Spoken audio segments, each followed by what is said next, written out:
from Kansas State University, this is Agriculture Today. Eric Atkinson here. Coming up today from the Livestock Marketing Information Center, Katelyn McCullock provides this week's cattle market commentary. She'll talk about the current strength in boxed beef prices and how vulnerable that market is to escalating concerns about COVID. She'll also share the LMIC's U.S. beef export forecast for 2021. Then K-State's Jaymelynn Farney talks with the University of Nebraska's Mary Drewnoski about cow herd grazing management on corn crop residue. From several angles there. And later on this week's 4-H segment, Jeff Wickman talks with K-State's Amy Sollock about project selection and setting goals for the new 4-H year. All that and more right here on Agriculture Today. A social distancing tip. While the CDC urges you to avoid close contact, like hugging or shaking hands, there are other non-physical ways to say hello. Wave, wink, use sign language, salute, smile, give the peace sign, throw up an air high five, do jazz hands. Remember, stay a minimum of 6 feet or 2 arms length away from others and stay home if you can. For more info, visit coronavirus.gov. Let's all do our part because we're all #alone together. Brought to you by the Ad Council. Welcome once again to another Agriculture Today. For our cattle market segment now, we go down the line to the Livestock Marketing Information Center, which is based in Denver and co-sponsored by K-State and several other land-grant universities, to remind you. Katelyn McCullock is the director of that center. She's going to provide her observations on these cattle markets of late. And looking back at last week, Katelyn, the cash-fed cattle trade really posted a good week of it, decent gains there. The feeder markets seemed to do the same, but the futures markets faded noticeably at week's end. What's the disconnect there as you recap last week's trade? Well, Eric, I've been asking myself the same question over the last couple of weeks as the futures market seems to be being tossed around quite a bit by a couple influences.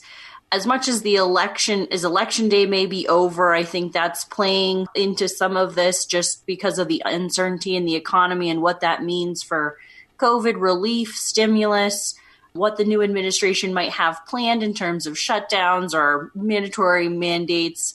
And then we also have a pretty different feed outlook than we did this summer as USDA updated those corn and soybean yields and price projections were increased substantially from the last crop production report, the last WASDE.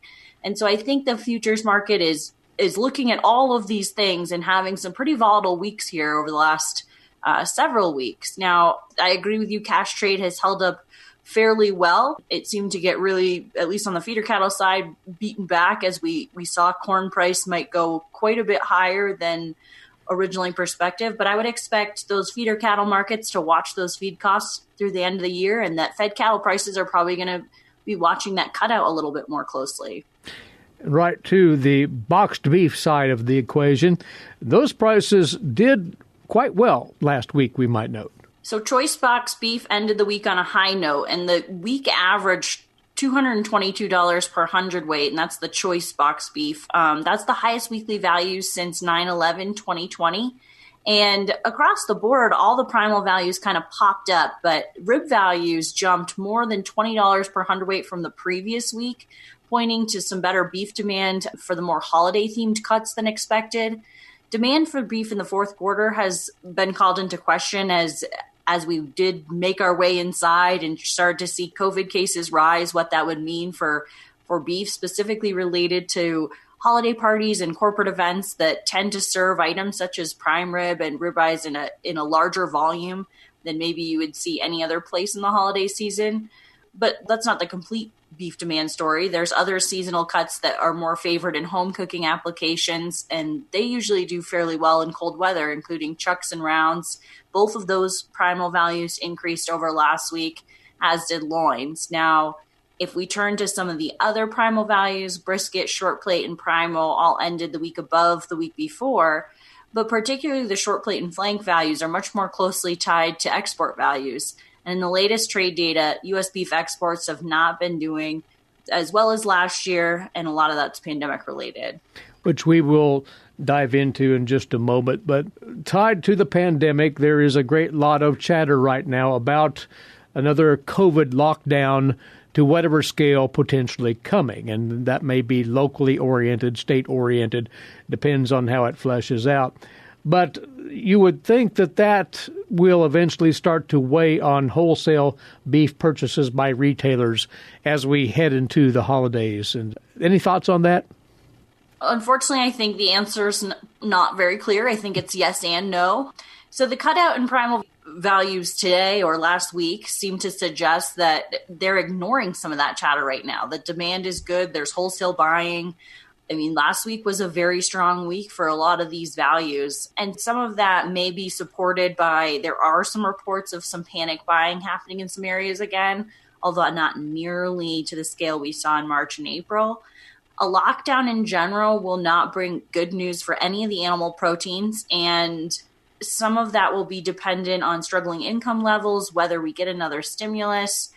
And as the pandemic or the financial implications of that pandemic start to weigh on certain income groups, you would expect those preferences to change away from beef in a pretty substantial way, given where pork and chicken are priced at the retail meat counter. I would expect beef to maybe have to struggle a little bit more in that environment. Now, that's not to say we're going to be necessarily buying plant-based protein, but we're moving to probably, I see this as an income-driven change in preferences to less expensive alternatives. So that usually doesn't follow some of those meat and non-carcass meat characteristics, such as, alternative meats and things like that. You'd expect less choices made on those types of characteristics and more based on what the price point is for some of those families. And this time of the year, pork and poultry often have an upper hand traditionally anyway for the holidays in some households. So the cards are rather stacked against retail beef at the moment, although it's been doing well as of late. I think you're right. It's been a little surprising, the pop we've seen, and maybe that's a signpost we can hang our hat on for the rest of the year. Now, I like to remind us that in 2019, the fourth quarter retail meat demand index was the highest we had on our record back to 2000. So it seems unlikely we'll have that good of a year to kind of either match 2019 or come close. But I've been watching ribeyes had a tremendous year in 2019, and the wholesale value has hung with that price through October.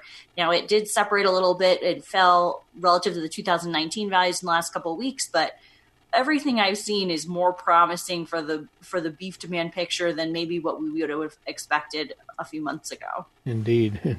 Given what we've been through over the last several months, it is remarkable how well the trade has done, frankly. Beef exports, though, we've seen a slowdown in export business out of the U.S., and this has been welling up for a little while now. How much of that is a cause for overall concern to the beef sector, Katelyn? I think it's a concern in the sense that the U.S. is facing the same struggles that importers and beef exporters alike are facing. So all of these countries that import beef are dealing with their own pandemic ramifications and how their consumers are interacting with that, and where beef ranks relative to other animal proteins or where it ranks culturally in preference all feed into this. The September data showed that we were down about 6% below 2019 September's number, and perhaps the most disappointing of our major destination group is Vietnam and Mexico. Now, Vietnam in recent years has become a larger player now, not necessarily our top 5 destination, but just growing in terms of a beef market by volume. And that September data showed that shipments had pulled back about 47% from last year at this time. So a pretty big drop there. Now, Mexico is the 3rd largest beef destination by volume in 2019, and in September they lost 38% from last year. Mexico is a critical trade partner to the U.S. for a lot of ag products, and we're watching their economy very closely as they start to head into the holiday season, and they're looking at some consumer choices that similarly U.S. consumers are facing. Now, we like to talk about China, but China is still not necessarily a very big beef market. They've grown exponentially this year, but their single month volume is still not enough to offset the large declines in key markets. So just as a comparison, the volume lost in Mexico compared to a year ago in September is roughly the same size as the total beef shipped to China in September.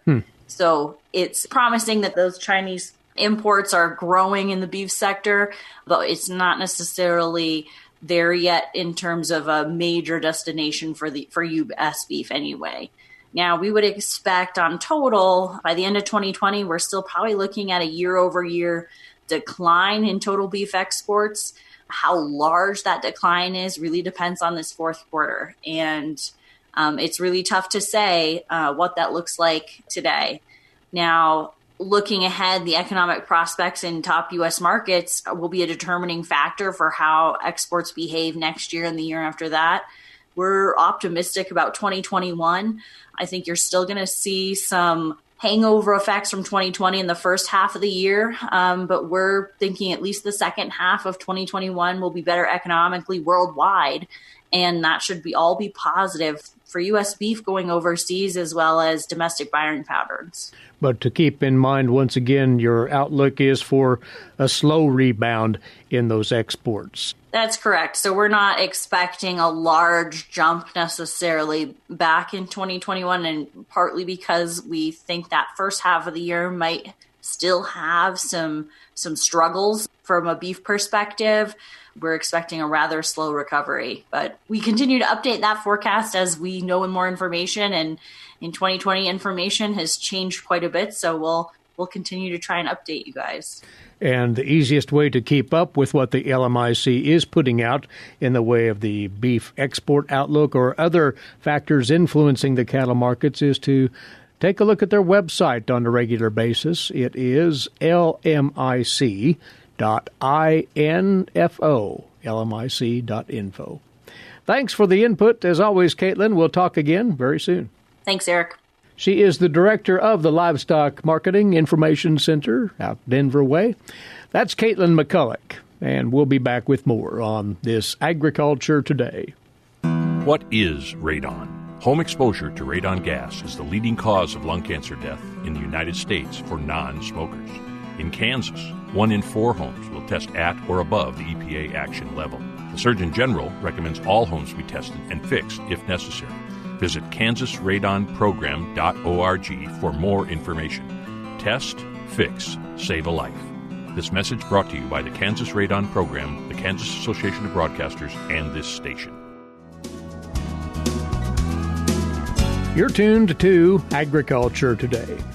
You cow-calf producers always have an eye toward the most economical means of overwintering your herds, and that's why Grazing Corn Residue carries great appeal, and that entails more than just stringing up some hot wire and turning the herd out, as outlined in a recent podcast produced by K-State Beef Systems Specialist Jaymelynn Farney. She brought in her counterpart from the University of Nebraska, Mary Drewnoski, who's well-versed in the ins and outs of crop stover as a grazing feedstuff. This is from Jaymelynn's latest episode of Dr. J's Beef. When we're talking about grazing of residues, what are your preferred management strategies for grazing? Well, that's a tough question because as we think about management strategies for grazing, the first things that pop into my mind is, do you do something where you, say, stock heavy, or you do something where you allocate forage more frequently versus kind of a set them and forget them situation? Theoretically, doing something where maybe you stock heavier and you move fields more frequently, or you allocate forage within a field over time, say give them 2 weeks worth and then give them another 2 weeks worth. If you're grazing calves or cows, it should keep their plain nutrition a little bit more steady, because as they go through the grazing period, they select the best stuff first, right? So corn grain first, husk next. They substitute in a little bit of leaf as they're eating that husk. And then if you don't get them off in time, we start getting into them eating some cob. So I never say grazing corn stalks, because if you're grazing corn stalks, you are leaving them way too long. You want them to just really be selecting corn grain, husk, and some leaf. Theoretically, it's best if you can allocate. or do high stocking density and move more frequently. We tried doing a study where we actually looked at that to see if we did get improved performance. And the truth is we really couldn't see much difference. And the reason was because we have a challenge, and that is ice and snow. So if you do something where you're allocating forage over the winter and you don't get to a field because you get snowed out or iced out, then you didn't use the best part of the field, so to speak, right? So you didn't get off that husk and that grain. And so that's kind of what kept happening when we were doing this study, is that in the end, the net result was really just a wash between the set stock and the allocating, because we ended up oftentimes getting to a situation where we had to pull off and we hadn't used the whole field in the allocation. So I think for producers, they have to assess what their risk is of having that type of weather in the winter where they're at. Now, your question about how do you determine your stocking rate, because that's an excellent question. So the general rule of thumb that I use is that for every 100 bushels of corn grain that was harvested out of the field, I can graze 1 cow for 1 month. The way I look at that is, let's say I have a 150 bushel an acre cornfield, so kind of a mid-range cornfield. And let's say it was, 100 acres. Just make math easy here, right? So I basically have 1.5 times the 100 to get to how many cow months I have, right? So 1.5 times 100 is 150 cow months. Then I just divide by the number of cows I have, and that tells me how many months I can leave my cows out there. If you want to get down to days, you just multiply it by 30. So that's the good general rule of thumb, and it gets you in the ballpark. But let's be honest, nothing is ever perfect. And so we see that how much grazing you can actually get off of it really depends a lot on weather. Some years I do that math and I think, oh man, I can get 2 months of grazing with this stocking rate. And I get to a month in and I'm like, oh, they got to go. And the reason why is I happen to have maybe a little bit warmer weather and we got a little bit of precipitation and they trampled in most of my grazing. So the real way to determine it, I think using that general rule of thumb can get you in the ballpark and can kind of give you an idea of when you think you're going to need to move, but you always got to go out and check. And what you're looking for is that husk. The husk is the key. So if you start walking that field and it's hard to find husk, it is time to go. You're not looking for bare ground. You're not looking for all the leaf to be utilized. You really want to think about the husk is the main determinant of its time to go. If you do that, you can graze a mature cow with no supplementation other than mineral. If you don't, then we got to start thinking about having to supplement. And in your calculations, does it matter if you have a 950-pound cow or that 1,600-pound cow? It does, yes. So I did the math on a 1,300-pound cow because everybody thinks they have 1,200-pound cows, and they don't. If you're really wondering what size cow you actually have, go look at your cull cow weights. If those cows were in a body condition score 5 and you sold them, that's likely the mature cow weight that you have.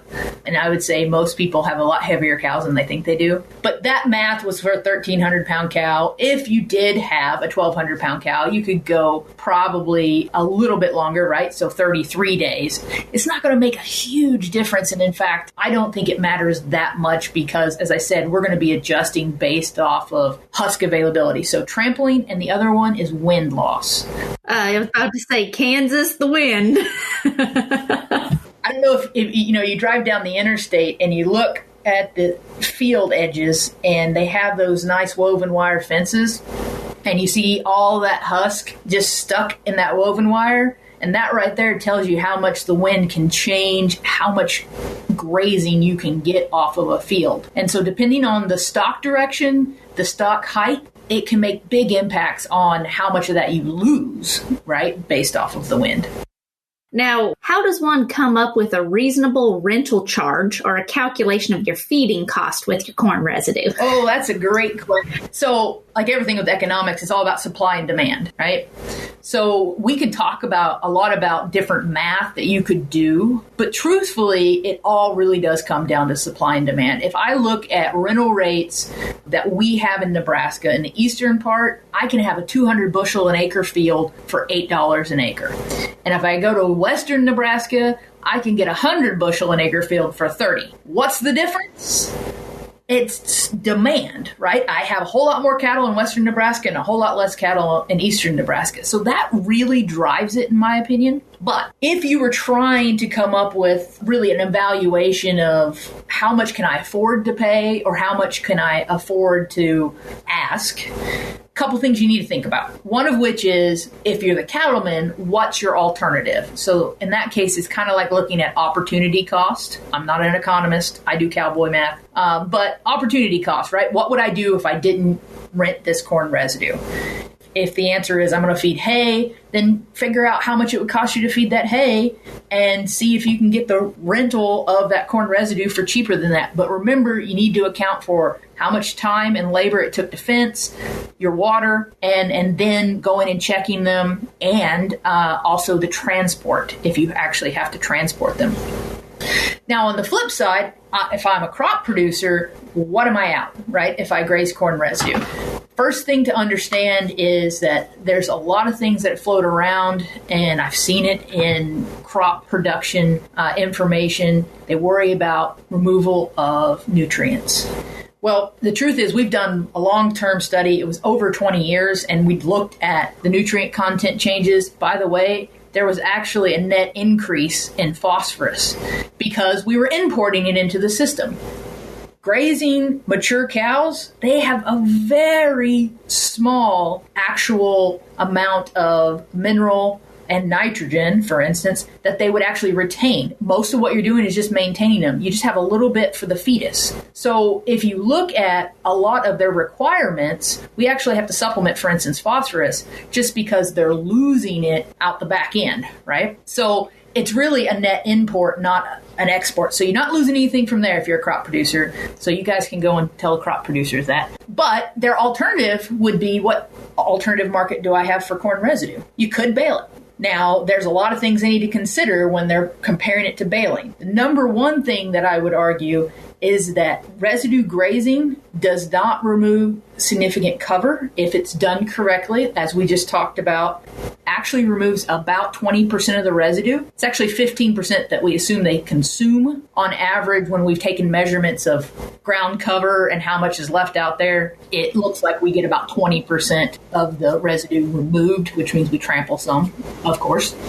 In that case, it's a whole lot different than baling, which is 50 to 70% removal. So from the standpoint of organic matter changes, grazing has no negative impact. Baling would. Then they got to bale it, and they have the machinery costs, and they have the transport, and then they also have this impacts in terms of erosion control and so on and so forth. So they're going to have to figure that out in terms of what they would charge for those things. But by far, grazing is superior in terms of a use because you take the best and you leave the rest. That's Beef Systems Specialist Mary Drewnoski of the University of Nebraska, talking with K-State's Jaymelynn Farney about grazing cows on corn stover. There's much more to this management story. Hear the rest on the full podcast. Search for Dr. J's Beef.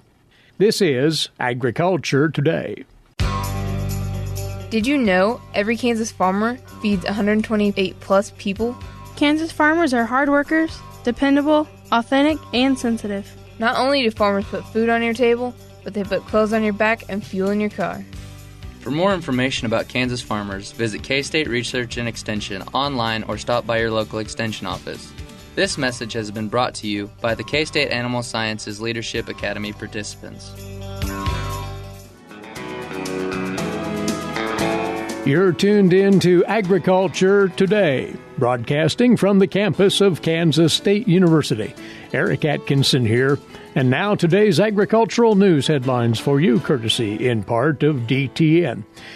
Well, more than 60 California farm and agricultural groups have now joined the California Farm Bureau Federation in backing Representative Jim Costa of California in his bid to become the chairman of the House Agriculture Committee. The California Farm Bureau last week declared their backing of Costa, who is seeking the top spot on that panel in the wake of current House Ag Committee Chairman Collin Peterson losing his bid for re-election to the House. Costa ranks third on the panel in terms of seniority, behind Representative David Scott of Georgia, who is also seeking the gavel. Scott has picked up the endorsement of Peterson, which many view as a key backing to lead that panel. A General Conservation Reserve Program sign-up will be held from January the 4th through February the 12th, and a CRP Grasslands sign-up will run from March the 15th to April the 23rd. That's according to the USDA's Farm Service Agency in an announcement on Thursday. As of September, there were 21.9 million acres enrolled in the CRP, contracts on just over 5.3 million acres expiring as of September the 30th. Via the last general CRP sign-up, contracts on 3.5 million acres were approved with an October 1st starting date. The USDA data shows another 1.2 million acres were approved for CRP grasslands enrollment, with 425,000 acres enrolled via continuous CRP sign-up efforts during fiscal year 2020. The USDA has not indicated what the CRP acreage total is as of October, but it would appear that around 21.6 million acres are enrolled in the program. And the USDA is reminding you livestock producers that there are tools available to you through the Risk Management Agency, and those have been recently revised. Here's more from the USDA's Stephanie Ho.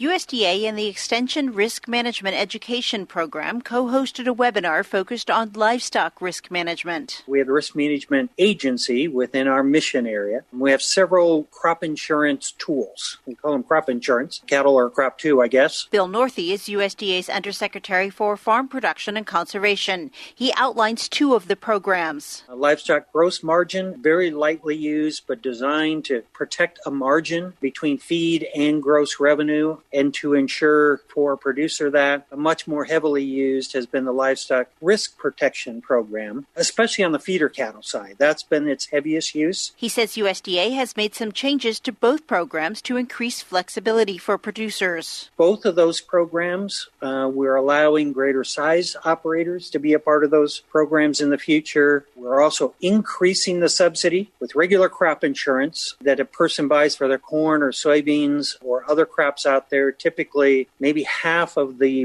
premium a producer needs to pay to be a part of it so that it's a true insurance product is subsidized by the federal government. With both of these products, it's been much lower than that, and we're bumping the premium up much closer to that for both LGM and LRP. And then, historically as well, and these products, sometimes you have to pay up front your premium before you have the cattle sold and before you know what's resulted. And that makes sense, I guess. Sometimes we have to do that with regular insurance. But really, typically with crop insurance, we pay after the fact. We pay our crop insurance premium for corn that's raised from May to October in October. And we're changing that as well for 2021. This is Stephanie Ho for the U.S. Department of Agriculture in Washington, D.C. 15 countries, including China, signed a major trade deal over the weekend after years of tricky negotiations, this creating a regional bloc that covers around a third of global economic output and extends Beijing's influence. This agreement is called the Regional Comprehensive Economic Partnership, and it stretches across many of Asia-Pacific's largest and most vibrant economies that set aside the geopolitical differences to boost trade and growth during the pandemic. In addition to China, it includes Japan, South Korea, Australia, New Zealand, and 10 Southeast Asian nations from Indonesia and Vietnam to Thailand and Singapore.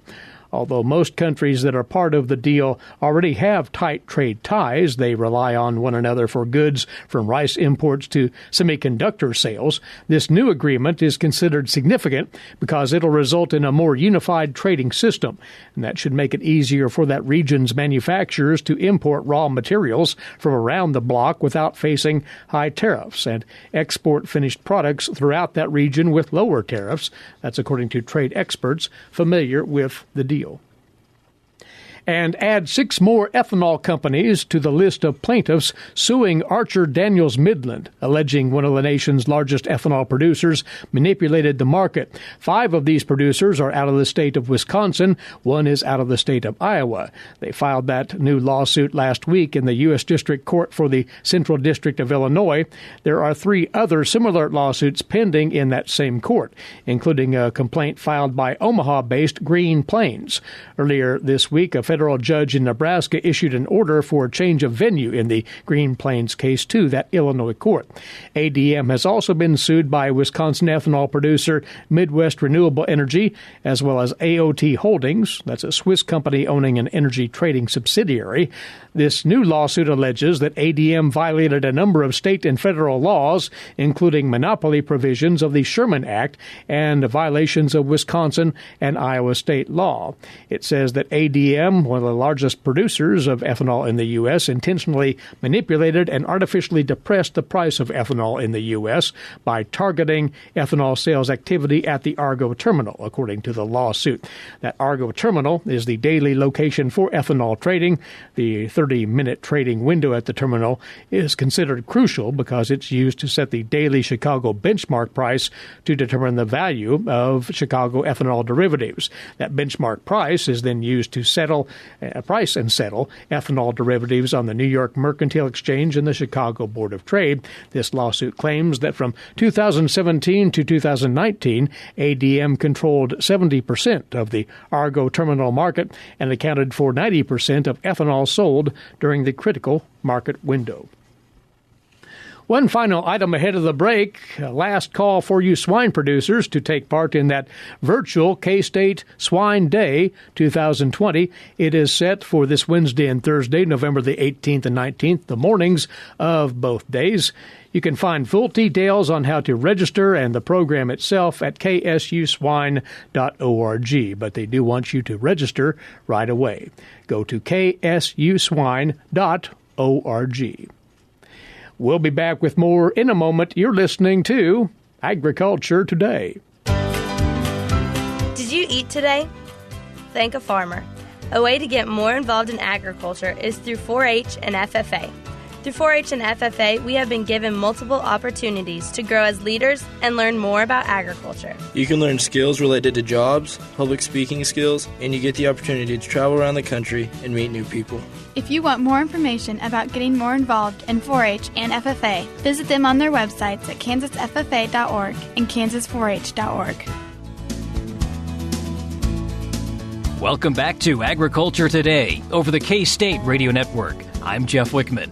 The new 4-H year started last month, and youth are still choosing their project areas. Southwest Area 4-H Youth Development Specialist Amy Sollock has some tips for choosing projects and setting goals. Amy, a couple of things to cover today: project selection and goal setting for 4-H youth, and really it does start with that project selection. Yeah, we're still kind of in that beginning of the new 4-H year time, and a lot of families are taking a careful look at, we have 34 projects. So it all looks fun, it all looks interesting, but how do you really decide and select which projects a child wants to enroll in? And we've got several different resources to kind of help you through that process. And there's a really helpful project selection guide that talks you through all of the various projects we have to offer, what some of the learning outcomes might be, what you might exhibit at a county fair, and what curriculum you might work through to help guide your learning.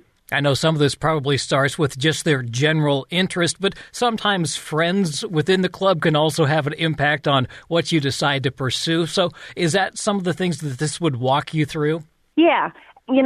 I would really encourage parents, especially if you're new to 4-H, to really talk to your club leader and find out what volunteers are available. And, we call them 4-H project leaders, where an adult decides that they want to work with a group of youth on a given project area, and they work with them throughout the year. And that can really strengthen and enhance the overall learning experience. So, for instance, if your child is really interested in insects and they enroll in the entomology project and it has a project leader, well, that's, a perfect fit. Some projects don't have a project leader because you just don't have a volunteer for every single project area. And so that will be a little more self-guided. You as a parent might need to, step it up and really work through that with your child since there isn't an assigned volunteer. So those are some of the things to think about, as well as, like you said, little Timmy's friend is also interested in the dog project. So he's really into it. He had so much fun last year. I kind of want to look into that and try it out for a year. So those are some of the things that you might consider. I assume that the time factor might also come into play as well. If you're very busy, maybe you don't want to overload on a project area that may require a lot of time. Absolutely. I actually always advise families, especially new families, to stick with just 1 or 2 projects your first couple of years so you don't get overwhelmed. Time is definitely something you want to consider, and some projects require more time than others. Obviously, if you've got a dog or a livestock project, those take a considerable amount of time versus something maybe like arts and crafts or food, something that, you can do here or there, not a daily thing. The other thing families want to consider is expenses, right? So obviously, if you enroll in the beef project and you purchase a market steer, there's going to be quite a bit of expense up front in the purchase of the animal, but then obviously you need to feed and take care of the animal, so you've got vet expenses, et cetera, versus a project like reading, where you might purchase a couple books. I guess what comes next then is the goal setting within those project selection areas. Yes. We talk a lot about the 4-H learning pathway, and once you've selected a project that you want to learn about, you're passionate about, and you want to explore, the first thing we really encourage kids to do is to sit down and write some project goals, right? We know that if you have a plan, you're more likely to succeed and accomplish the things you set out to accomplish. And to help you with that process is the goal setting. And we really, really encourage kids to do that on the front end, right? So we actually have a form that helps kids do this. It's pretty simple. Anybody can do it. Kids could do it on their own, or they could do it with a volunteer or a parent. But it walks them through what is a goal and how to write a good one. And that can sometimes be a challenge, can't it? Just really trying to narrow down what you're trying to accomplish. Yeah, goals should have 3 parts, and they'll always allow you to measure it and check your progress. So those 3 parts is the action, how you're going to do something, a result, what you're going to do, and we really ask kids to be specific, and then a timetable. When do you want to do this, and when do you want to complete it? And then when you combine all 3 of those, the action, the result, and the timetable, you've got a really well-written goal. And sometimes that timetable is nice because it allows you to check back in a few weeks, in a few months, just to find out whether or not you're sticking to that timetable. Yeah, and time always gets away from us, right? So if you know ahead of time that you wanted to get something done over winter break, then that's a lot more achievable than, getting to spring break and thinking, oh, I really wish I would have done this last December or January. So having a plan definitely keeps you on track, and you're more likely to attain all of your goals and accomplish things than you would be if you just sort of haphazardly went about your year.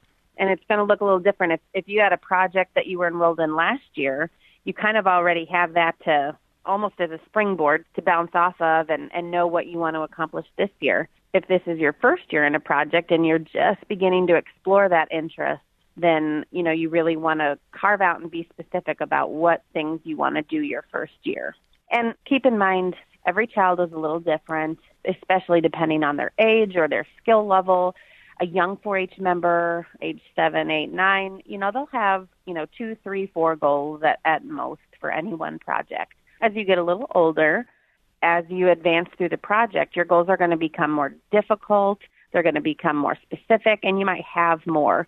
So a senior 4-H member, ages, 14, 15, 16, they're going to have probably, 6, 7, 8 goals that they'll write for each project. And like so many things that 4-H does, this is one of those opportunities to really learn something that is going to stick with you and something that you will use for the rest of your life. Absolutely. Goal setting is kind of the initial thing that really launches you onto this potential career path, right? And I know that sounds like a big leap, but when I think about my own 4-H experience as a child, and I sat down at the kitchen table with my mom and we wrote out some goals for the foods project, for example, I still, to this day, am extremely passionate about cooking, baking, and I use those skills every day in my life. I use them in my profession as I work with foods leaders. So you never know, what you do today in 4-H just might put you on the path to a lifelong passion. That's Southwest Area 4-H Youth Development Specialist Amy Sollock. The forms for selecting projects and setting goals can both be found at kansas4h.org. And that'll do it for this edition of Agriculture Today. For Eric Atkinson, I'm Jeff Wickman. This is the K-State Radio Network.